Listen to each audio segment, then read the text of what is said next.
क्योंकि लैजिग्नेस टेस्ट का मतलब हम क्या करते हैं, सैंपल को हीट करते हैं in the presence of sodium, sodium के साथ हीट करेंगे, इसमें सल्फर है, इसमें कार्बन है, इसमें नाइट्रोजन है, थायोसाइनेट का एक कंपाउंड दे देगा। ये क्वेश्चन कन्वर्जन का भी है, ये क्वेश्चन प्रिपरेशन का भी है, ठीक है। तो आप देख रहे हैं कि एक ही क्वेश्चन के एक से ज्यादा फॉर्मेट हो सकते हैं। आप देख रहे हैं सारे के सारे नेम रिएक्शन है, पहले वाले को छोड़ के सारे के सारे नेम है, डायजोटाइजेशन नेम है, सैंडमेयर नेम है, वुड्स नेम है। तो जेई क्रैक करने के लिए क्या चाहिए? Practice practice. प्रैक्टिस है। जेई के अनलिमिटेड क्वेश्चंस की practice practice practice.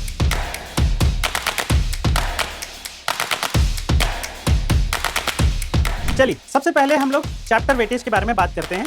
So will be starting with the trend analysis. तो आज मैं पूरा का पूरा जो पेपर है वो आपके साथ डिस्कस करूंगा। आप चैट में मेरे साथ बने रहिए और जो भी आपका क्वेरी है I will be taking that query as well. बहुत ही इंपॉर्टेंट चैप्टर है जेई के पॉइंट ऑफ व्यू से। अगर आपको और ज्यादा क्वेश्चन सॉल्व करने हैं तो डिस्क्रिप्शन बॉक्स में एक लिंक दिया हुआ है, ओपन द लिंक।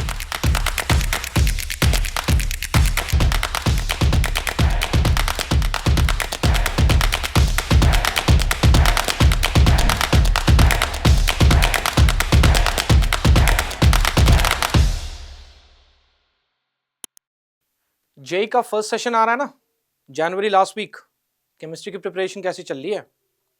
एक चीज मैं आपको बता दूं, केमिस्ट्री की अगर स्कोरिंग नहीं होती है, केमिस्ट्री के क्वेश्चंस प्रॉपर्ली सॉल्व नहीं होते हैं, तो रैंक गिरने के चांसेस काफी ज्यादा हाई हो जाते हैं। तो इसलिए केमिस्ट्री को बिल्कुल लाइटली मत लीजिएगा। आपको केमिस्ट्री में ज्यादा से ज्यादा स्कोर करना है, ठीक है। चलो, मेरा नाम है अमन और आज हम कुछ क्वेश्चन सॉल्व करेंगे from the chapter of amines, ठीक है। उससे पहले एक छोटी सी जानकारी मैं आपको दे दूं। अगर आप नीचे डिस्क्रिप्शन में देखेंगे तो एक टैप एंड टेस्ट का लिंक होगा। अभी टैप एंड टेस्ट लिंक क्या है? ये जो चैप्टर है अमाइंस, इससे रिलेटेड हमने एक टेस्ट क्रिएट किया है जो एक्स्ट्रा मार्क्स के लर्निंग ऐप पे है, जिसको अगर आपको एक्सेस करना है, आपको ये टेस्ट देना है, तो आप नीचे डिस्क्रिप्शन में जो लिंक है उसको क्लिक कीजिएगा, ठीक है। हम सेशन में क्या करेंगे, सेशन में उसी टेस्ट से रिलेटेड कुछ क्वेश्चंस हम सॉल्व करेंगे, सारे नहीं। तो इसीलिए टैप एंड टेस्ट लिंक नीचे दिया गया है कि आप में से किसी की अगर इच्छा है कि आप पूरा का पूरा टेस्ट खुद अटेम्प्ट करना चाहते हैं, आप देखना चाहते हैं कि अमाइंस में आप कितना स्कोर कर रहे हैं, तो आप इस लिंक के थ्रू ये टेस्ट अटेम्प्ट कर सकते हैं, ठीक है। ये याद रखिएगा। अच्छा, सेशन शुरू करने से पहले मैं एक छोटी सी एनालिसिस भी आपको दिखाना चाहूंगा ओवर द इयर्स की 25 से 21 तक किस टॉपिक से कितने क्वेश्चंस आए हैं, वेटेज क्या रहा है, और ओवरऑल अमाइन से टोटल कितने क्वेश्चंस पूछे गए हैं, ठीक है। हम दोनों तरीके से देखेंगे, टॉपिक वाइज वेटेज भी देखेंगे और ईयर वाइज भी परसेंटेज, हम ईयर वाइज भी नंबर ऑफ क्वेश्चंस हम चेक कर लेंगे।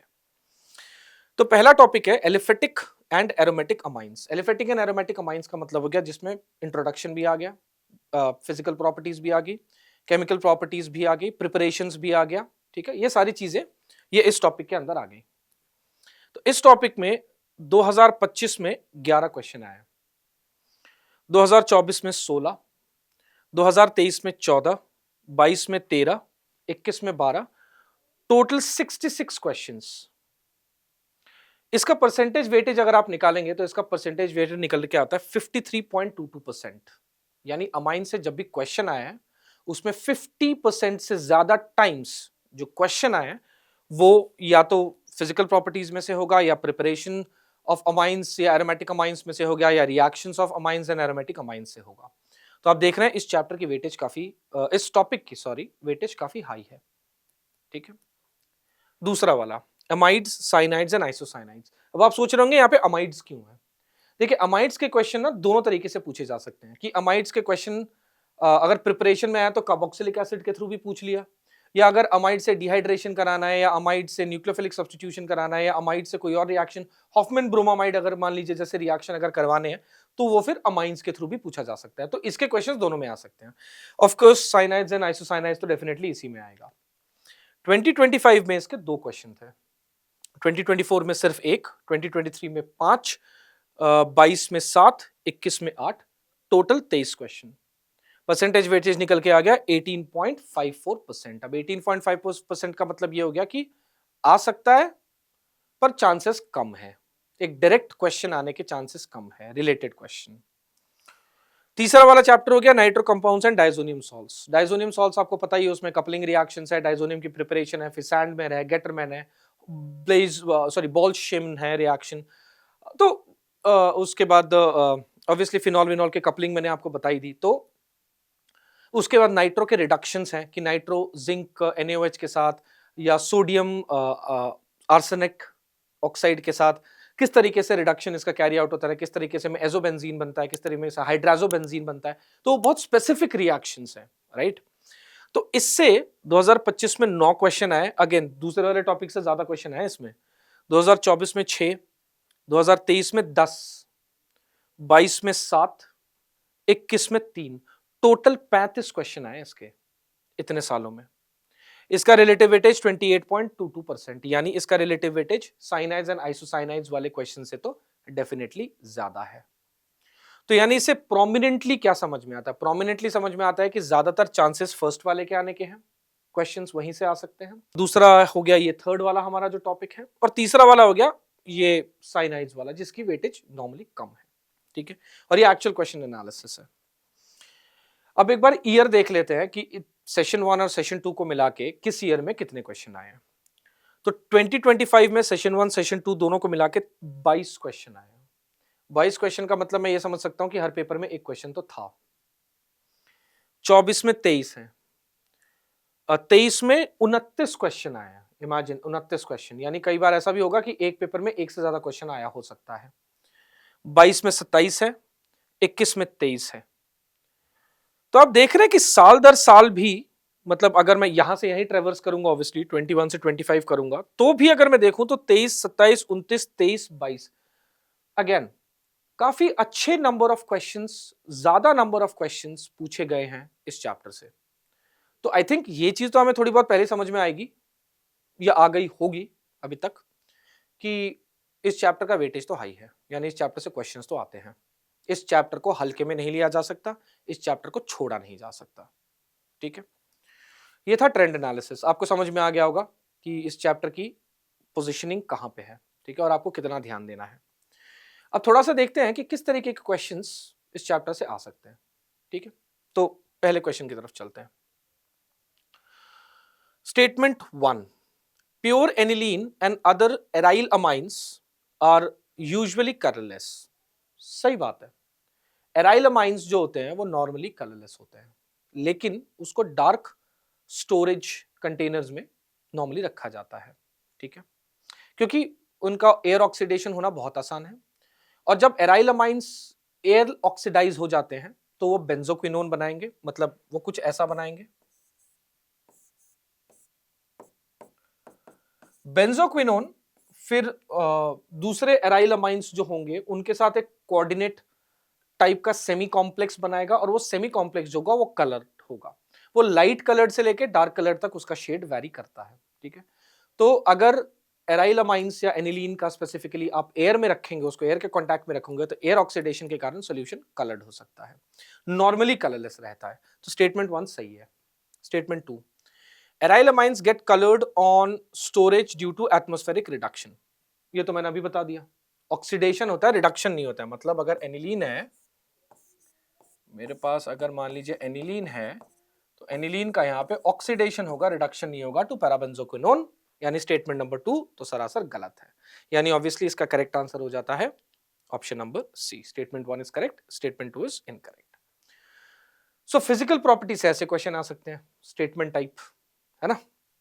Let's go to the next one. Preparation से, aniline reacts with concentrated H2SO4 followed by heating at 453 to 473 Kelvin gives para-aminobenzene sulfonic acid which gives blood red color in the Lasignase test. Okay, पहले एक एक करके data देख लेते हैं। तो हमें एनिलीन बोला है, ठीक है। एनिलीन रिएक्ट करेगा H2SO4 के साथ, तो पहले तो एक सिंपल सा ये सॉल्ट फॉर्मेशन कर देगा, एसिड बेस रिएक्शन है ना, तो सॉल्ट फॉर्मेशन तो होगा ही। सो NH3 प्लस और ये HSO4 माइनस। हाँ, now when you heat it to 473, अगर इसको 473 तक हीट करते हैं तो ये पैरा सब्स्टिट्यूशन पे आ जाता है। थर्मोडायनेमिकली ज्यादा फेवरेबल प्रोडक्ट है, तो पैरा सब्स्टिट्यूशन पे आ जाता है, तो ये हो जाएगा NH2 और ये हो जाएगा SO3H। इनफैक्ट ये अल्टीमेटली ज्विटर आयन की तरह भी मिलता है हमें, है ना। बाद में हम पढ़ाते हैं कि ये सल्फेनिलिक एसिड है, इसका नाम बाय द वे सल्फेनिलिक एसिड है, और सल्फेनिलिक एसिड ज्विटर आयन भी बन सकता है, ठीक है। तो यहां तक तो ठीक है कि it gives you para amino benzene, है ना, पैरा अमाइनो सल्फोनिक एसिड मिल रहा है, तो para amino sulphonic acid, sorry not para amino benzene, para amino sulphonic acid तो दे रहा है। अब इसको जब मैं लाजिग्नेज टेस्ट में डालता हूं, तो मैं जब इसको सोडियम का एक्सट्रैक्ट बनाता हूं, तो ये मुझे NaSCN दे देगा, क्योंकि लाजिग्नेज टेस्ट का मतलब हम क्या करते हैं, सैंपल को हीट करते हैं in the presence of sodium, sodium के साथ हीट करेंगे, इसमें सल्फर है, इसमें कार्बन है, इसमें नाइट्रोजन है, थायोसाइनेट का एक कंपाउंड दे देगा। इस थायोसाइनेट को जब हम Fe3+ के साथ रिएक्ट करते हैं, तो ये फेरिक थायोसाइनेट देता है, और ये होता है ब्लड रेड कलर, ये होता है ब्लड रेड कलर। तो पहला वाला स्टेटमेंट सही है, पूरा का पूरा सही है, सब कुछ हो रहा है। दूसरे वाले स्टेटमेंट पे जाते हैं। In Friedel Crafts alkylation and acylation reactions, aniline forms salt with AlCl3 catalyst. Due to this, nitrogen of aniline acquires a positive charge and acts as a deactivating group. ये एक बहुत फेमस है कि मैं यहीं पे बता देता हूं कि जब हम मान लीजिए यहाँ पे AlCl3 के साथ अगर हम फ्रिडलक्राफ्ट करने जाते हैं, तो फ्रिडलक्राफ्ट एल्काइलेशन ही कर लेते हैं, तो CH3Cl करते हैं, तो ये इससे रिएक्ट करने के बजाय एल्यूमिनियम का जो वेकेंट ऑर्बिटल है, ये इससे रिएक्ट करता है, क्योंकि ये अपने आप में एक लुईस एसिड है, तो लुईस एसिड है, ऑब्वियसली लुईस बेस के साथ रिएक्ट करेगा। अब जब इन दोनों के बीच में कोऑर्डिनेट बॉन्ड बनेगा, तो इनके बीच में कोऑर्डिनेट बॉन्ड कुछ ऐसा बनेगा, अगर आप देखें तो यहाँ पे NH2, यहाँ पे कोऑर्डिनेट बॉन्ड, और यहाँ पे AlCl3 हो गया। AlCl3 पे एक नेगेटिव फॉर्मल चार्ज आ जाएगी, इस पे एक पॉजिटिव चार्ज आ जाएगी। नाइट्रोजन पे जैसे ही पॉजिटिव चार्ज आएगी, नाइट्रोजन डीएक्टिवेटिंग ग्रुप बन जाएगा, ये तो हमें पता ही है, ठीक है। तो नाइट्रोजन अगर डीएक्टिवेटिंग ग्रुप बन जाएगा, तो दूसरा स्टेटमेंट भी बिल्कुल सही है कि इसीलिए एनिलीन का फ्रिडलक्राफ्ट एल्काइलेशन या फ्रिडलक्राफ्ट एसाइलेशन बहुत पुअर होता है, बहुत पुअर होता है, क्योंकि एल्यूमिनियम ऑलरेडी एक कॉम्प्लेक्स बना लेता है एनिलीन के साथ। सो दूसरा वाला स्टेटमेंट भी करेक्ट है ऑब्वियसली, यानी इसका करेक्ट आंसर हो गया ऑप्शन नंबर डी। तो ये एक स्टेटमेंट क्वेश्चन प्रिपरेशन से आप देख रहे हैं कि मतलब स्टेटमेंट क्वेश्चंस भी हैं, पूछे गए हैं, ठीक है, बनाए जा सकते हैं in fact. Let's go to the next one. The total number of amines among the following which can be synthesized by Gabriel synthesis. So Gabriel Thalamide synthesis. Gabriel Thalamide synthesis का एक बेसिक रूल है। Gabriel Thalamide synthesis का ये जो rule है वो ये कहता है कि हम बीच में एक N- और K+ का एक कंपाउंड बनाते हैं। ये अल्टीमेटली क्या करता है, ये अल्टीमेटली जाता है, ये रिएक्ट करता है हैलाइड के साथ। ये हैलाइड के साथ रिएक्ट करेगा, तो ये यहाँ पे अटैक करेगा, तो यहाँ पे होता है एक न्यूक्लियोफिलिक सब्स्टिट्यूशन, यहाँ पे बेसिकली एक SN2 वाली हालत होती है। तो हमें सिर्फ ये चेक करना है कि कहाँ पे न्यूक्लियोफिलिक सब्स्टिट्यूशन पॉसिबल है, बस। और दूसरी खासियत है गैब्रियल थालामाइड रिएक्शन की कि ये सिर्फ 1 डिग्री अमाइन बनाता है, तो एक SN2, दूसरा 1 डिग्री अमाइन। तो पहले वाले केस में बिल्कुल हो सकता है, सब्स्टिट्यूशन हो सकता है आराम से, थोड़ा सा स्लो होगा क्योंकि बीटा पे बल्कीनेस है, पर हो जाएगा। दूसरे वाले केस में तो बिल्कुल खुशी खुशी होगा, काफी फास्ट रिएक्शन होगा। तीसरे वाले केस में भी हो सकता है, ये स्टेरिकली हिंडर्ड तो है नहीं, ये sp3 कार्बन है तो ये एक प्लेन में रहेंगे, ये स्टेरिकली हिंडर्ड है नहीं, यहां पे भी हो सकता है। डी के साथ नहीं हो सकता। डी के साथ इसलिए नहीं हो सकता क्योंकि नॉर्मली ये जो एरोमेटिक कंपाउंड्स होते हैं यहाँ पे न्यूक्लियोफिलिक सब्स्टिट्यूशन नहीं होता है, बहुत बहुत डिफिकल्ट केस में होता है, नॉर्मली नहीं होता है, तो डी में नहीं हो सकता।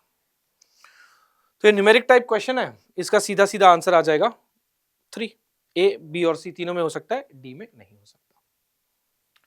Let's go for the next one. The conversion of propane 1-ol to N-butyl amine involves the sequential addition of reagents. The correct sequential order of reagents is, ठीक है, हमें करना क्या है, प्रोपेन 1-ol है, तो पहले तो प्रोपेन 1-ol बना लेते हैं, और प्रोपेन 1-ol से मुझे क्या चाहिए, ब्यूटाइल अमाइन चाहिए, तो मुझे एक कार्बन बढ़ाना पड़ेगा, यहाँ पे मुझे चाहिए ब्यूटाइल अमाइन। तो सबसे पहले तो मेरा ऑब्जर्वेशन यही जाता है कि मुझे कार्बन बढ़ाना पड़ेगा। कार्बन बनाने के लिए मैं सारे ऑप्शन छान मारता हूं, सारे ऑप्शन में मुझे दिखता है कहीं पे साइनाइड। साइनाइड कार्बन बढ़ाने के लिए मस्त चीज है, बिल्कुल वहां से कार्बन बढ़ सकता है। उसके पहले देखेंगे क्या करेंगे, पर यहाँ पे कार्बन तो बढ़ ही सकता है। तो जो बी है और डी है वो तो ऑटोमेटिकली गलत हो गए, बी और डी की तरफ दिमाग ही नहीं लगाना। इन दोनों में देखते हैं क्या है, ए और सी में। तो सबसे पहले SOCl2 है, उसके बाद KCN है, ठीक है, बिल्कुल हो सकता है। पहले अगर मैं SOCl2 लगाता हूं तो ये तो क्लोरीनेशन वाला काम करेगा, और क्लोरीनेशन वाले काम के बाद अगर मैं KCN लगाता हूं तो ये न्यूक्लियोफिलिक सब्स्टिट्यूशन करेगा, यहां पे आ जाएगा साइनाइड, ठीक है। अब यहां से यहां पहुंचाने के लिए मुझे रिडक्शन चाहिए, यहां से यहां पहुंचाने के लिए मुझे रिडक्शन चाहिए। सी में रिडक्शन हो नहीं रही है, सी में तो मिथाइलमाइन के साथ रिएक्ट करे ना, मिथाइलमाइन यहाँ पे क्या करेगा, मिथाइलमाइन हो सकता है इस कार्बन पे रिएक्ट करे, पर ब्यूटेन वाला अमाइन तो नहीं देगा पक्का। पहले वाले में रिडक्शन हो रही है, हाइड्रोजन एंड निकल कॉम्बिनेशन रिडक्शन देगा। तो अगर मैं यहां से हाइड्रोजन और निकल कॉम्बिनेशन डालता हूं तो यहां पे रिडक्शन हो सकती है। तो सीक्वेंस ऑफ रिएक्शन के हिसाब से ऑब्वियसली इसका करेक्ट आंसर हो जाएगा ऑप्शन नंबर ए। ये क्वेश्चन कन्वर्जन का भी है, ये क्वेश्चन प्रिपरेशन का भी है, ठीक है। तो आप देख रहे हैं कि एक ही क्वेश्चन के एक से ज्यादा फॉर्मेट हो सकते हैं, क्वेश्चन ज्यादा डिफिकल्ट नहीं है, मतलब आपको थोड़ा सा बस ध्यान देना है। एक ही पॉइंट था, कार्बन बढ़ाना है, कार्बन बढ़ाने का लॉजिक क्या है, कहीं पे साइनाइड होना चाहिए, ठीक है, ये साइनाइड होगा। चलिए next, go for the next one. Consider the following sequence of reactions, ठीक है।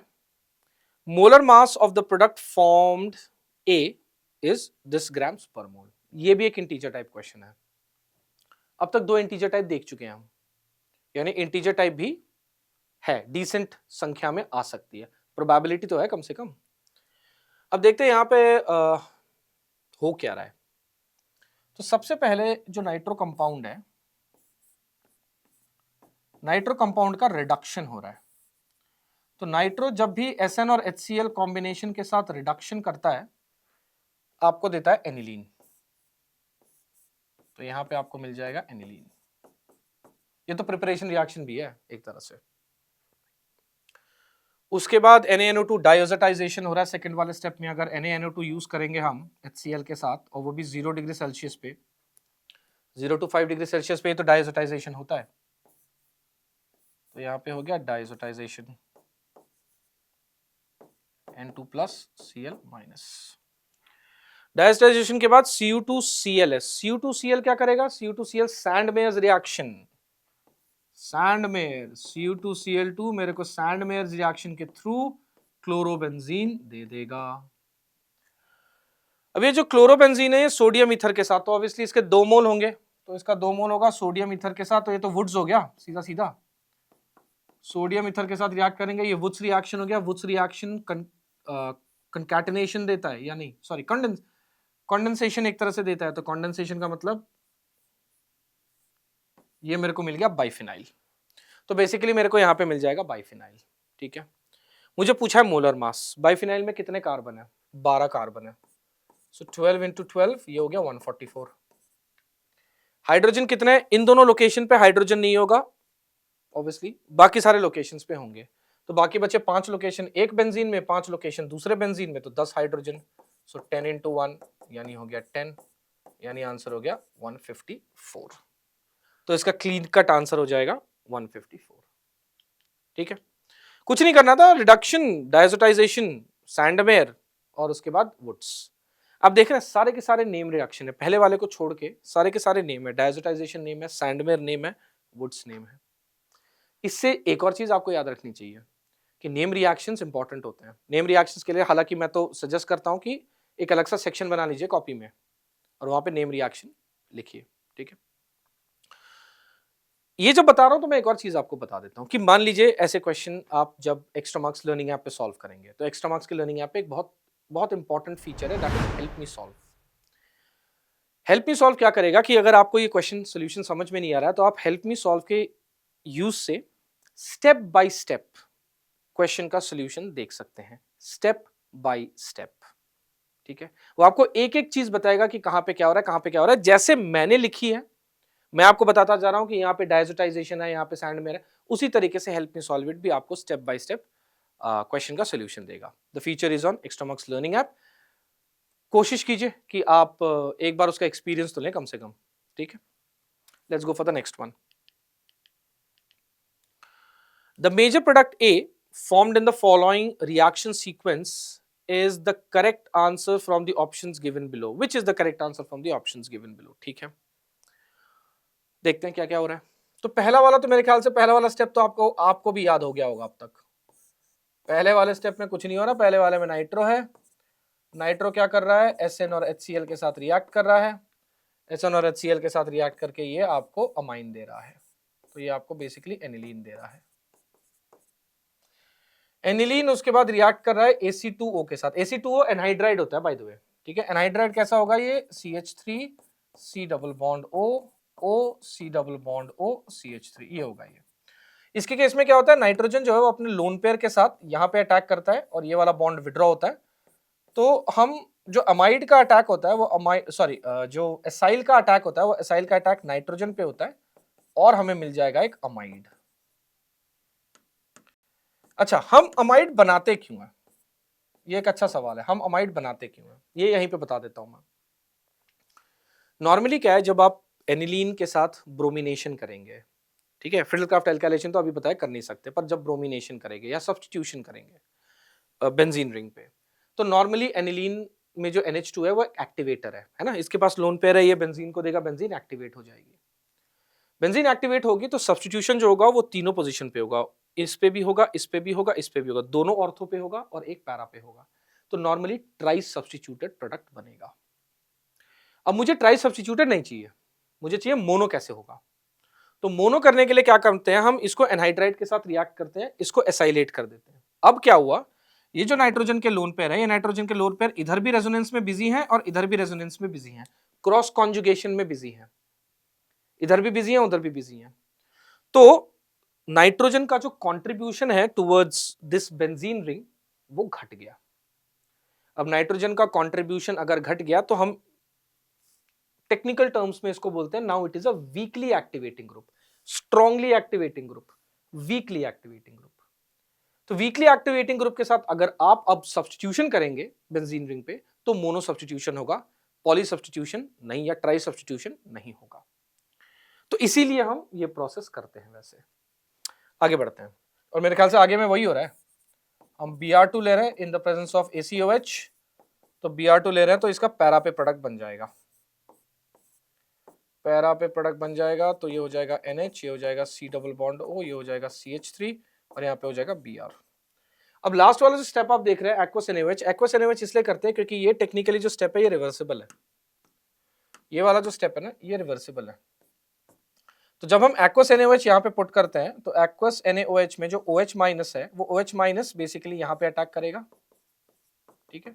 और ये कहीं से भी हाइड्रोजन विड्रॉ कर सकता है क्योंकि एक्वस है, सॉल्वेंट में वाटर तो होगा ही, सो किसी भी वाटर मॉलिक्यूल से ये हाइड्रोजन आराम से विड्रॉ कर लेगा। तो अगर ये हाइड्रोजन विड्रॉ कर लेगा तो फाइनल प्रोडक्ट इसका कुछ बन जाएगा, यहाँ पे हो जाएगा NH2 वापस और यहाँ पे हो जाएगा ब्रोमीन। तो ऑब्वियसली सारे ऑप्शंस देखते हुए सबसे सही जवाब इसका ऑप्शन नंबर ए है, ठीक है। सीक्वेंस ऑफ रिएक्शंस भी पूछे जा रहे हैं, ये भी देखिएगा। सीक्वेंस ऑफ रिएक्शंस ये काफी टिपिकल पॉइंट है। जब हम एरोमेटिक रिंग पे एनिलीन की प्रॉपर्टीज पढ़ाते हैं ना, तो एनिलीन की प्रॉपर्टीज में ये निकल के आता है। मैंने कहा था एनिलीन की प्रॉपर्टीज प्रिपरेशन, एलिफेटिक अमाइंस की प्रिपरेशन प्रॉपर्टीज से क्वेश्चन आएंगे, आपके सामने है। Next one, the major product A formed in the following reaction sequence is, what is the correct answer? ठीक है, ये भी I think चलो अच्छी बात है। ये तो ये हो गया कि पिछला वाला क्वेश्चन हमने किया था, ये वाला क्वेश्चन हम प्रैक्टिस के लिए कर रहे हैं, बहुत अच्छी बात है। तो इसको मैं आराम से हम जल्दी जल्दी करेंगे। तो यहाँ पे Me है, यहाँ पे NH2 है, हमने अगेन रिएक्ट किया AC2O के साथ, प्रोडक्ट क्या मिला हमें, सॉरी ये एसाइलेट हो गया, तो ये NHCO CH3। उसके बाद मैं ब्रोमिनेशन कर रहा हूँ, ब्रोमिनेशन ऑब्वियसली मोनो ब्रोमिनेशन होगा, पर ब्रोमिनेशन होगा कहाँ, चूंकि ये वीकली एक्टिवेटिंग ग्रुप है तो वीकली एक्टिवेटिंग ग्रुप के पास ना होके ब्रोमिनेशन एक्चुअली इसके पैरा और मिथाइल के ऑर्थो, ये दोनों बहुत सूटेबल है। एक तो इसके पैरा सिमेट्रिकल, दूसरा मिथाइल के ऑर्थो, मिथाइल इलेक्ट्रॉन डोनेटिंग है, इस लोकेशन पे इलेक्ट्रॉन डेंसिटी हाईएस्ट होगी, तो यहाँ पे ब्रोमीन आ जाएगा, यहाँ पे NHCOCH3, और फिर जब हम इसको बेस के साथ रिएक्ट करेंगे तो जो पहला वाला स्टेप हमने किया था वो हमारा रिवर्स में आ जाएगा। यहाँ पे आया Me और यहाँ पे आया NH2। ऑप्शंस के हिसाब से the most accurate answer is B.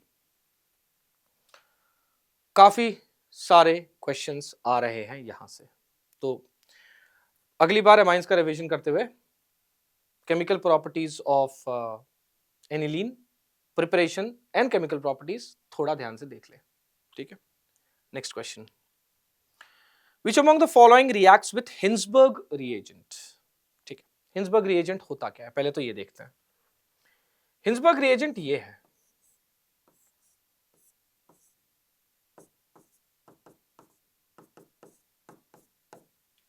ये है हमारा हिंसबर्ग रिएजेंट, ठीक है। Hinsberg reagent normally as a test use होता है to identify 1 degree, 2 degree and 3 degree amines. कैसे? अगर आप इसको 1 डिग्री अमाइन के साथ रिएक्ट करते हैं तो ये कुछ ऐसा कॉम्प्लेक्स बनाता है। मैं डायरेक्टली कॉम्प्लेक्स बना के दिखा रहा हूं, ठीक है, मैकेनिज्म में नहीं जाएंगे। And this is soluble in NaOH। जब आप इसको NaOH में डालेंगे तो ये हो जाएगा सॉल्युबल। ये सॉल्युबल क्यों होगा NaOH में? NaOH में सॉल्युबल होगा इस हाइड्रोजन के कारण। This hydrogen can be abstracted, salt formation हो सकता है, ये सॉल्युबल हो जाएगा। जब हम इसको रिएक्ट करते हैं 2 डिग्री अमाइन के साथ, तो 2 डिग्री अमाइन के साथ ये मुझे बना के देगा ये S double bond O N R R, और जब हम इसको NaOH के साथ रिएक्ट करेंगे तो ये इनसॉल्युबल होगा, तो ये इनसॉल्युबल होगा। और जो 3 डिग्री के साथ रिएक्शन है, 3 डिग्री के साथ रिएक्शन थोड़ा सा कॉम्प्लिकेटेड है। नॉर्मली तो रिएक्शन होना ही नहीं चाहिए, ठीक है, पर पहले क्या होता है 3 डिग्री के साथ पहले बनता है ये, पहले हम 3 डिग्री के साथ ना NaOH नहीं डाल के हम HCl डालते हैं, सॉरी NaOH ही डालते हैं, माय बैड, NaOH ही डालते हैं, तो ये बना SO2Na, ठीक है, SO2Na बना, और अभी भी R प्लस R3Na, और ये इनसॉल्युबल है NaOH में। ये NaOH में, शुरुआत के NaOH में ही इनसॉल्युबल है। उसके बाद जब हम इसको HCl में डालते हैं तो ये सॉल्युबल हो जाता है। कैसे? ये बन जाता है R3NH plus and Cl minus. So एक तरह से कह सकते हैं कि 3 डिग्री ना हिंसबर्ग के साथ रिएक्ट ही नहीं करता। ये है हमारा डिस्टिंक्शन टेस्ट। तो अगर ये पूछ रहा है कि कौन कौन रिएक्ट कर सकता है हिंसबर्ग के साथ, तो 1 डिग्री और 2 डिग्री रिएक्ट दोनों कर सकते हैं। फाइनल कॉन्फर्मेशन टेस्ट नहीं मिलेगा, लेकिन रिएक्शन दोनों का हो सकता है। तो ए रिएक्ट कर सकता है, बिल्कुल। बी रिएक्ट कर सकता है, नहीं। सी रिएक्ट कर सकता है, बिल्कुल। डी रिएक्ट कर सकता है, नहीं। ई रिएक्ट कर सकता है, यस। ए और सी कॉन्फर्मेशन भी दे देंगे, ई क्या करेगा, बस कॉन्फर्मेशन नहीं देगा। That is the only thing, ठीक है। सो ऑब्वियसली इसके हिसाब से करेक्ट आंसर इज ए, सी, ई। ए, सी और ई तीनों रिएक्ट कर सकते हैं। तो ये हिंसबर्ग टेस्ट से। Next, a compound with molar mass 108 grams per mole undergoes acylation to give product with molar mass 192 grams per mole. The number of amino groups in the compound X is, okay. देखते हैं इसको कैसे करेंगे। ऐसा एक similar question मुझे पता नहीं क्यों याद आ रहा है, ऐसा एक सिमिलर क्वेश्चन फिनॉल में भी कहीं पे कभी ना कभी आया था। फिनॉल पे भी कभी ना कभी आया था, ठीक है। आपको अगर ऐसे और वीडियोस देखने हैं तो आप हमारे चैनल पे सब्सक्राइब कर सकते हैं। ऐसे और वीडियोस, काफ़ी सारे shorts, tips, tricks, short videos भी आपको मिल जाएंगे। उससे हो सकता है आपका फ़ायदा हो जाए, तो एक बार चेकआउट ज़रूर कीजिएगा। अब चक्कर क्या है कि हमारे पास है ये RNH2। अगर RNH2 में एसाइलेट करता हूँ तो क्या क्या हो सकता है वो देखते हैं। तो पहले हम इसको एसाइलेट करते हैं। लेट्स से अगर मैं इसको एसाइलेट करता हूँ तो ये C डबल बॉन्ड O, ये हो गया CH3, ठीक है। तो ये कुछ ऐसा बना देगा। नहीं, सॉरी, ये गलत जगह लग गया। यहाँ पे NH हो जाएगा, यहाँ पे C double bond O CH3। तो हुआ क्या? पहली बात तो इसने एक हाइड्रोजन लूज किया, तो एक हाइड्रोजन लॉस्ट हुआ, और इतना पूरा गेन हुआ है। इसका मास कितना है? इसका मास है 24, 16, 3। सो 24, 10, 34, 43, 43। तो 43 ग्राम्स लूज हुआ है, पर 1 ग्राम यहां से लॉस्ट भी हुआ है। तो टोटल चेंज कितना होगा? यहाँ पे टोटल जो डेल्टा होगा वो डेल्टा होगा 42 ग्राम्स का। तो 42 ग्राम्स का चेंज होना चाहिए जब एक अमाइनो ग्रुप एसाइलेट होता है। चेंज कितने का हो रहा है? चेंज हो रहा है 192 माइनस 108, तो ये आ जाएगा 84। So number of amino groups is equal to 84 divided by 42। Answer सीधा का सीधा हो जाता है 2। सीधा सीधा जवाब, ठीक है। तो ये एक न्यूमेरिक क्वेश्चन हो गया, न्यूमेरिकल वाला एंगल भी आ गया, रिएक्शन वाला एंगल भी आ गया। ये काफी अच्छा क्वेश्चन था और ऐसे क्वेश्चन आते हैं, ठीक है।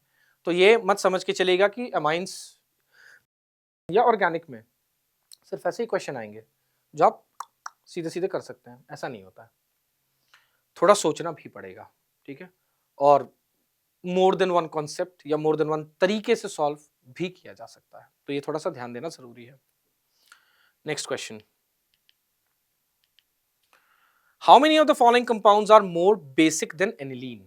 अरे वाह, मोर बेसिक देन एनिलीन, ठीक है। ये तो आपको पता होगा कि एलिफेटिक अमाइंस ज्यादा बेसिक होते हैं एरोमेटिक अमाइंस से। तो पहले तो मैं ये लिख दूं कि जो भी एलिफेटिक होते हैं, aliphatic amines are more basic than aromatic amines, ठीक है, एरोमेटिक अमाइंस। और अमाइड्स उससे भी लेस बेसिक होता है। याद रखिएगा कि अमाइड्स जो होता है वो एरोमेटिक से भी लेस बेसिक होता है। तो पहले वाला तो पहले हट गया, ये नहीं होगा, अमाइड है, ठीक है। ऑक्सीजन के साथ इसका काफी स्ट्रॉन्ग रेजोनेंस होगा। दूसरा वाला भी नहीं हो सकता क्योंकि आपके पास -M ग्रुप है। जितने भी प्लस इफेक्ट्स हैं, जितने भी प्लस इफेक्ट्स हैं वो बेसिसिटी को बढ़ाते हैं, जितने भी माइनस इफेक्ट्स हैं वो बेसिसिटी को घटाते हैं। आइडिया क्या है? लोन पेयर डोनेट करना। तो आप नाइट्रोजन पे इलेक्ट्रॉन डेंसिटी बढ़ाएंगे, नाइट्रोजन खुशी खुशी इलेक्ट्रॉन दे देगा। यहां पे इस NO2 के कारण इलेक्ट्रॉन डेंसिटी घटेगी नाइट्रोजन पे।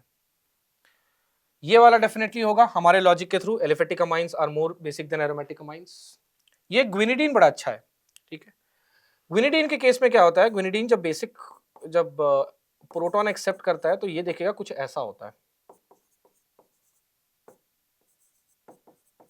तो मान लीजिए यहाँ पे एक प्रोटॉन एक्सेप्ट हुआ, ये बॉन्ड यहाँ पे विड्रॉ होगा, ठीक है, और किसी एक नाइट्रोजन को अपना बॉन्ड यहाँ पे देना पड़ेगा।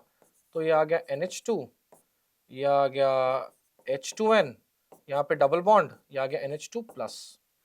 अब यही सेम चीज ये भी कर सकता है, तो ये भी इलेक्ट्रॉन डोनेट कर सकता है, वापस चला जाएगा, ठीक है। यही सेम चीज ये भी कर सकता है, ये इलेक्ट्रॉन डोनेट करेगा, ये वापस चला जाएगा।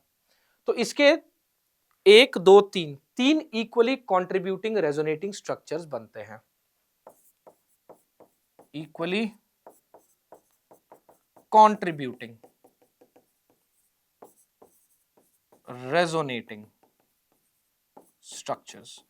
तो सिंस इसके 3 इक्वली कॉन्ट्रीब्यूटिंग रेजोनेटिंग स्ट्रक्चर्स बनते हैं, जो इसका कॉन्जुगेट एसिड है, ये कॉन्जुगेट एसिड ही है ना, तो कॉन्जुगेट एसिड के 3 इक्वली कॉन्ट्रीब्यूटिंग स्ट्रक्चर्स हैं, तो ऑब्वियसली ये ज्यादा बेसिक होगा, तो ये भी सही है।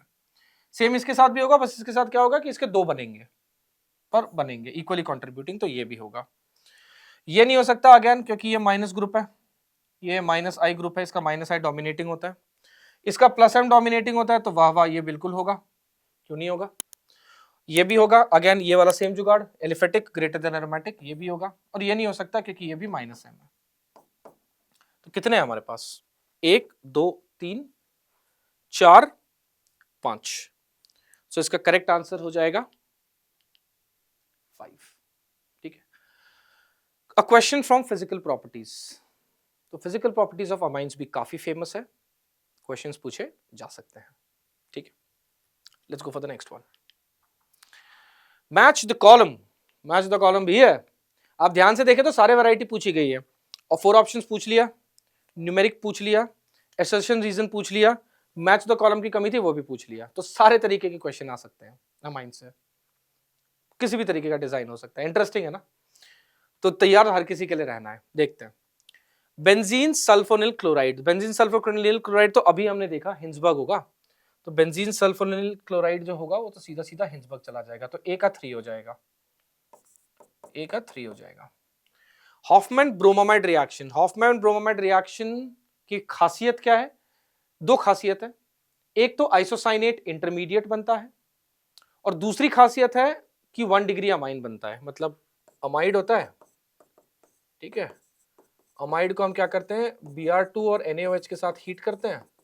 तो पहले एक ओ नहीं, ये आइसोसाइनेट नहीं होगा, पहले एक आइसोसाइनेट इंटरमीडिएट बनता है बड़ा फेमस, ये है हमारा आइसोसाइनेट इंटरमीडिएट, और इसके बाद अगर आप इसका हाइड्रोलिसिस करोगे तो हाइड्रोलिसिस के बाद ये 1 डिग्री अमाइन दे देता है, 1 डिग्री अमाइन देता है, ठीक है। तो बी का हो जाएगा 4, बी का हो जाएगा 4। कार्बोमाइल रिएक्शन, कार्बोमाइल रिएक्शन जो बचा है उसमें से टेस्ट ऑफ प्राइमरी अमाइंस, क्यों?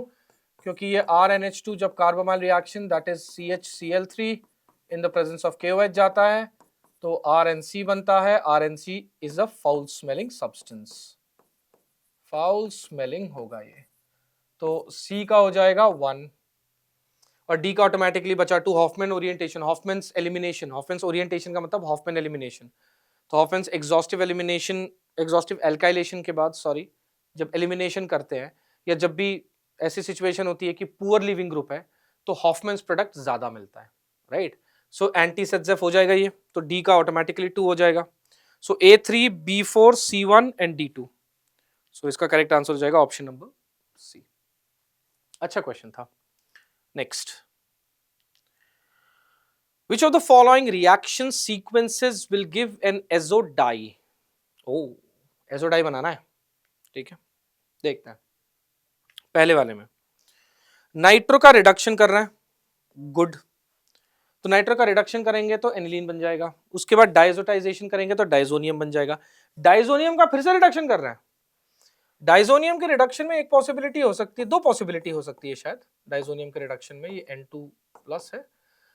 2 पॉसिबिलिटी ये है कि अगर हम नॉर्मल रिडक्शन पकड़ेंगे तो नॉर्मल रिडक्शन में ये कुछ ऐसा बना देगा, फिनाइल हाइड्रोजीन की वैरायटी कुछ, और अगर कंप्लीट रिडक्शन हो रहा है तो कंप्लीट रिडक्शन में एक तरफ एनिलीन आ जाएगा और दूसरी तरफ एमोनिया निकल जाएगा, तो ए तो नहीं है, सीधी बात है।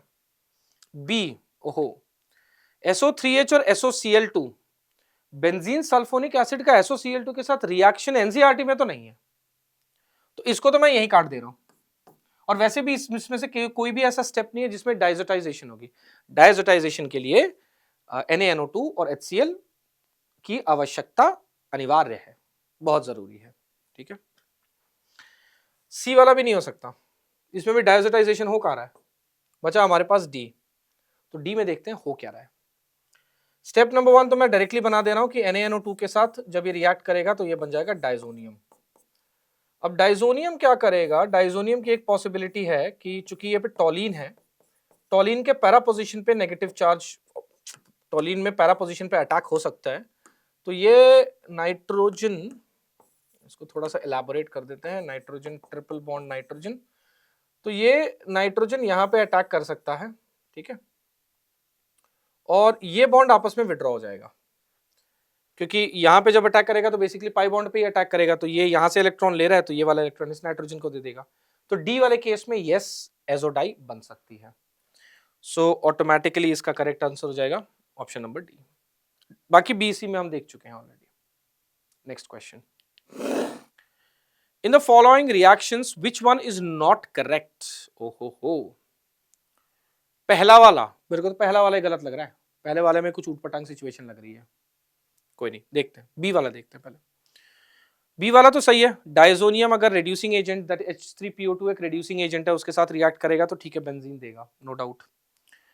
पोटेशियम आयोडाइड के साथ रिएक्ट करेगा आइडोबेंजीन देगा, यस। हेलोवेरिन्स, हेलोएल्केन्स, हेलोवेरिन्स में ये रिएक्शन है, और साइनाइड के साथ रिएक्ट करेगा तो साइनाइड भी दे देगा, ये भी सही है, यानी पहला वाला गलत है। लेकिन पहला वाला गलत क्यों है, हो क्या रहा है? हो ये रहा है, मतलब ये एक अप्रोक्सीमेट मैकेनिज्म है पर इसकी पॉसिबिलिटी मानी जा सकती है, ये यहाँ पे पॉजिटिव है, यहाँ पे माइनस है, कि किसी रिएक्शन के थ्रू ये दोनों फ्री रेडिकल बन जाएंगे, ये फ्री रेडिकल बनेगा, एक्स फ्री रेडिकल बनेगा और ड्राई नाइट्रोजन रिलीज हो जाएगा। अब ये जो फ्री रेडिकल है, हैलोजन जो फ्री रेडिकल है, हैलोजन फ्री रेडिकल क्या करेगा, अल्कोहल के साथ रिएक्ट करेगा, CH3CH2OH के साथ रिएक्ट कर सकता है, मतलब पॉसिबिलिटी है to give you CH3CH2 oxygen free radical और HCl। अब यहाँ पे ऑक्सीजन फ्री रेडिकल है, तो बेंजीन का जो फ्री रेडिकल है, बेंजीन का फ्री रेडिकल कुछ ऐसा कर सकता है, सॉरी, हाँ, बेंजीन का फ्री रेडिकल इस हाइड्रोजन के साथ कनेक्ट हो जाए, ये इधर चला जाए, ये इधर जाए और ये भी इधर आ जाए, बेसिकली इथेनॉल का ऑक्सीडेशन हो जाए इथेनॉल में। तो ये पॉसिबिलिटी यहाँ पे आती है। रिएक्शन भी काफी फेमस है वैसे, कि यहाँ पे रिडक्शन होता है, मतलब बेंजीन का रिडक्शन हो जाता है या डाइजोनियम का रिडक्शन हो जाता है और इथेनॉल का ऑक्सीडेशन हो जाता है CH3CHO। तो सो इनकरेक्ट ऑब्वियसली दिख ही रहा है, जब BCD करेक्ट है तो इनकरेक्ट कौन सा हुआ? ए। तो आंसर इज ए, सीधा साधा। Next, cyclohexyl amine when treated with nitrous acid followed by hydrolysis yields P। एक एक करके करते हैं, ठीक है, पूरा एक साथ पढ़ेंगे, हम खुद कंफ्यूज हो जाएंगे। और एग्जामिनेशन में भी मैं आपको यही सजेस्ट करूंगा कि आपको पहला लाइन, मतलब पूरा पढ़ने की जरूरत नहीं, आपको पहला लाइन समझ में आ गया ना क्या हो रहा है, डन एंड डस्टेड है। पहला लाइन समझ में आ गया, प्रोसीड कर जाइए। तो साइक्लोहेक्साइल अमाइन है, सॉरी मैंने बेंजीन बना दिया, बुरी आदत। तो साइक्लोहेक्साइल अमाइन रिएक्ट कर रहा है, डाइजोटाइजेशन हो रहा है, बेसिकली NaNO2 और HCl के साथ रिएक्ट कर रहा है। तो डाइजोटाइजेशन हो रहा है पहले, तो N2+। डाइजोटाइजेशन के बाद क्या हो रहा है? हाइड्रोलिसिस हो रही है। डाइजोटाइजेशन का हाइड्रोलिसिस हमें अल्कोहल दे देता है, ये बहुत फेमस प्रोसेस है, ये एक तरह से प्रिपरेशन ऑफ अल्कोहल्स में भी काउंट होता है, ठीक है। तो अल्कोहल हो गया, ये हो गया P। अब आगे बढ़ते हैं। On treating P with PCC results in Q। चलो PCC, ये 2 डिग्री अल्कोहल है, 2 डिग्री अल्कोहल मुझे दे देगा ketone. Then it this Q जो है is heated with dilute NaOH। ओहो, एल्डोल कंडेंसेशन, एल्डोल कंडेंसेशन। तो एक बस ये छोटा सा स्टेप लिखूंगा कि एल्डोल कंडेंसेशन में जब मैं NaOH के साथ इसमें रिएक्ट करूंगा तो यहाँ पे कार्बन आयन बनेगा, वो कार्बन आयन यहाँ पे अटैक करेगा, ये वापस जाएगा, तो हमें कुछ ऐसा मिलेगा, ये मिला, यहाँ पे अल्कोहल मिला। और अगर मैं फाइनली हीट भी करता हूँ, हीटेड है ना, तो हीट भी करता हूँ तो यहाँ पे डबल बॉन्ड एल्कीन बन जाएगा। तो हीट करने के बाद ये बन जाएगा डबल बॉन्ड यहाँ पे, सॉरी थोड़ा सा, काफी ज्यादा, थोड़ा सा नहीं काफी ज्यादा टेढ़ा मॉलिक्यूल बन गया मेरा। एक मिनट में इसको ठीक कर देता हूँ, ठीक है। तो आपको दिख ही रहा होगा कौन सा सबसे एक्यूरेट जवाब है, option number A. Option number A इसका सही आंसर हो जाएगा। Next, an organic compound A C4H11N shows optical activity and gives N2 gas on treatment with HNO2। यहीं पे रोकते हैं। नॉर्मली जब ऐसे मॉलिक्यूलर फॉर्मूला दिए होते हैं ना, तो मॉलिक्यूलर फॉर्मूला में मेरा सबसे पहला सजेशन हर स्टूडेंट को यही होता है कि डिग्री ऑफ अनसैचुरेशन निकाल लेना बेटा, क्योंकि जब आप डिग्री ऑफ अनसैचुरेशन निकालोगे ना, आपको काफी कुछ अंदाजा हो जाता है उस मॉलिक्यूल के बारे में। पर यहाँ पे ये चीज मैं सजेस्ट नहीं करूंगा। क्यों? कोई भी ऑप्शन में नहीं है, तो क्यों एक्स्ट्रा मेहनत करी जाए। तो डायरेक्टली देखते हैं कि इस कंपाउंड को हम जब रिएक्ट करते हैं तो ये N2 गैस रिलीज करता है। N2 गैस रिलीज करेगा यानी डाइजोटाइजेशन होगा, राइट। डाइजोटाइजेशन तभी हो सकता है जब 1 डिग्री अमाइन है। 2 डिग्री अमाइन और 3 डिग्री अमाइन डाइजोटाइजेशन नहीं देते। 3 डिग्री अमाइन, 2 डिग्री अमाइन एक नाइट्रोसो कंपाउंड दे देता है और 3 डिग्री अमाइन जो मेरा है वो एक सॉल्ट प्रोडक्शन कर देता है और फर्दर हीट करने के बाद वो भी एक नाइट्रोसो टाइप का कंपाउंड दे देता है। तो B और C नहीं हो सकते। B 2 डिग्री है, सॉरी C 2 डिग्री है, B 3 डिग्री है, ये नहीं हो सकता। तो जो हो सकता है ये हो सकता है, ये हो सकता है। मेरे ख्याल से मुझे आगे पढ़ने की भी जरूरत नहीं है, क्योंकि मुझे पूछ रखा है ऑप्टिकली एक्टिव, है ना, optical activity. D optically active हो नहीं सकता। A ऑप्टिकली एक्टिव है क्योंकि यहाँ पे कायरल सेंटर है, ये कार्बन कायरल है, तो ऑप्टिकली एक्टिव ये हो गया। तो इसका आंसर तो सीधा सीधा A आ रहा है, पर आगे देख लेते हैं। The compound A reacts with pH SO2Cl Hinsberg reagent producing a compound which is soluble in KOH। Second वाला इंफॉर्मेशन वैसे भी हमारे काम का नहीं था, क्योंकि वो तो ये भी कर सकता है, ये भी कर सकता है। तो डिस्टिंक्शन तो पहले वाले ऑप्शन में मिल गई मुझे, पहले वाले स्टेटमेंट में, सॉरी, ऑप्टिकल एक्टिविटी। तो इसका करेक्ट आंसर ऑब्वियसली हो जाएगा ए। तो यहां पे आपने देखा कि बिना सॉल्व किए भी क्वेश्चंस को डायरेक्टली किया जा सकता है, बिना पूरा पूरा सॉल्व किए। और ये करने का फायदा आपको क्या होगा, आपका टाइम बचेगा। इस बचे हुए टाइम को आप दूसरे क्वेश्चन में लगा सकते हैं। अगले क्वेश्चन की तरफ बढ़ते हैं। The sequence from the following that would result in giving predominantly 3,4,5 tribromoaniline. Okay. तो पहले वाले में क्या हो रहा है, नाइट्रोब्रोमीन एसिटिक पहले वाले में होगा ही नहीं, पहले वाले में मेटा पोजीशन आ जाएगा। वैसे भी अगर ब्रोमीन का हम इलेक्ट्रोफिलिक एडिशन करते भी हैं तो नाइट्रो में कर रहे हैं, मेटा आ जाएगा, तो पॉसिबल नहीं है। दूसरे वाले में पहले ब्रोमीन आएगा, उसके बाद एमोनिया है, तो दूसरे वाले में क्या हो जाएगा, पहले ब्रोमीन यहाँ पे आ जाएगा। अब ये भी ऑर्थोपैरा डायरेक्टिंग तो है ही, तो ऑर्थोपैरा डायरेक्टिंग के बाद एमाइन ग्रुप यहाँ आ जाएगा, तो इसमें भी ट्राई सब्स्टिट्यूशन नहीं है। इसमें देखते हैं, इसमें Br2 एक्सेस, चलो Br2 एक्सेस भी कर लो, पर Br2 एक्सेस करने के बाद अगर यहाँ पे एक Br बनेगा, यहाँ पे एक Br बनेगा। ये एक छोटी सी लॉजिक है कि अगर आपके पास एक इलेक्ट्रॉन विड्रॉइंग ग्रुप है और इलेक्ट्रॉन डोनेटिंग ग्रुप है, तो जो इलेक्ट्रोफिलिक सब्स्टिट्यूशन होता है वो इलेक्ट्रॉन डोनेटिंग ग्रुप के हिसाब से करता है, तो यहाँ पे भी पॉसिबल नहीं है। ऑप्शन बचा डी, ये तो बहुत फेमस है। एमोनिया को ब्रोमीन वाटर में अगर आप रिएक्ट करेंगे तो आपको मिल जाएगा ट्राई सब्स्टिट्यूटेड ब्रोमो, और इसी ट्राई सब्स्टिट्यूटेड ब्रोमो को बचाने के लिए हमें मोनो करने के लिए इसका एसाइलेशन करना पड़ता है, नाइट्रोजन को एसाइलेट करना पड़ता है, और उसके बाद हम मोनो सब्स्टिट्यूशन करते हैं। सो इसका तो सीधा सीधा आंसर ही है option number D, easy. Next, the total number of sp2 hybridized carbon atoms in the major product P heterocyclic compound of the following reaction is, okay, a non-heterocyclic compound, sorry। तो पहले lithium aluminium hydride से हो रहा है, तो पहले क्या होगा, पहले तो साइनाइड का रिडक्शन करेंगे, तो साइनाइड का रिडक्शन मुझे दे देगा अमाइन, तो पहले फटाफट बना देते हैं अमाइन, ठीक है। अमाइन जब बनेगा तो ये हो जाएगा NH2CH2, ये भी हो जाएगा CH2NH2। उसके बाद हम किससे रिएक्ट कर रहे हैं इसको, इसको बाद हम कर रहे हैं एसिटोफिनोन के साथ। ओहो, तो एसिटोफिनोन के साथ जब हम रिएक्ट करेंगे तो एक चीज याद रखिएगा, RNH2 और कार्बोनिल में सीधा सीधा डिहाइड्रेशन के बाद हमें इमीन मिल जाता है, which is also called Schiff's base, इसको शिफ्स बेस भी तो कहते हैं, तो हमें सीधा सीधा इमीन मिल जाता है, तो हम सीधा सीधा वही बनाएंगे। यहाँ पे CH2 रखेंगे, यहाँ पे N, यहाँ पे डबल बॉन्ड C, यहाँ पे एक CH3 और यहाँ पे बेंजीन, एसिटोफिनोन है ना तो बेंजीन बनेगा। सेम चीज नीचे भी करेंगे, यहाँ पे CH2, यहाँ पे N डबल बॉन्ड C, यहाँ पे CH3 एसिटोफिनोन,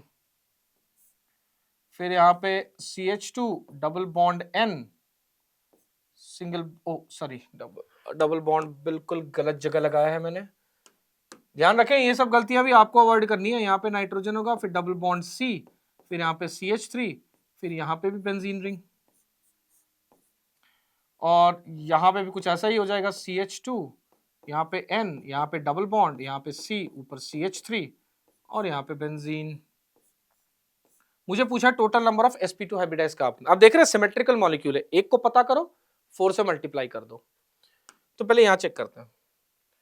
तो यहाँ पे कितने sp2 है, एक ये sp2 है, 1 2 3 4 5 6 7, 7 sp2 कार्बन एक साइड में है, ये 4 है, तो सीधा हो जाएगा 7 × 4 दैट इज 28।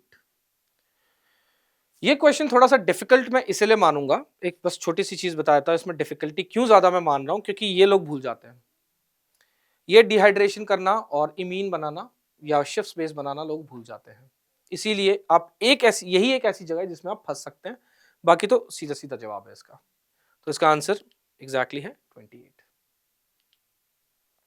अगर आपको ये डिस्कशन अच्छी लगी हो तो प्लीज इस वीडियो को लाइक करें, चैनल को सब्सक्राइब करें, एक्स्ट्रा मार्क्स जेई चैनल को सब्सक्राइब करें। एक बार और मैं याद दिला दूं, इसके डिस्क्रिप्शन में एक टैप एंड टेस्ट का लिंक है, हमने कुछ ही क्वेश्चंस उस टैप एंड टेस्ट से किए हैं, तो अगर आपको इस चैप्टर के सारे क्वेश्चंस यानी 25 क्वेश्चंस अटेम्प्ट करने हैं तो आप इस टैप एंड टेस्ट लिंक को क्लिक करें, it will take you to extra marks learning app, ये आपको एक्स्ट्रा मार्क्स लर्निंग ऐप पे ले जाएगा और वहां पे आप इस टेस्ट को अटेम्प्ट कर सकते हैं। ठीक है, चलिए जेई आ रही है, so best of luck, thank you.